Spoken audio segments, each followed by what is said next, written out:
Welcome to the Cooler Report. I'm going to introduce our newest products on my right hand. This is a cigarette box, and we can take a look first the dimensions. This unit will be about like 27 inches in the length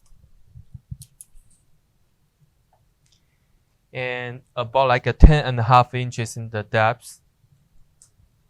And the overall height is about like 18 inches.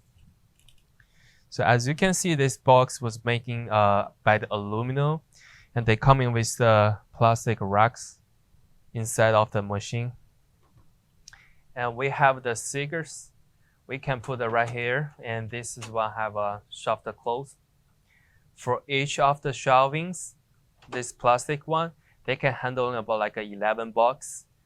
Each layers, they have a 10 box holders. So total units can handle about like 330 box for this units. Also, this one coming from the manufacturers, we have the accessories. You can put the QR codes on the box, and we also have other accessories to help you to put the price tags for each of the cigars. Thank you for watching these videos. That's all the information about the products.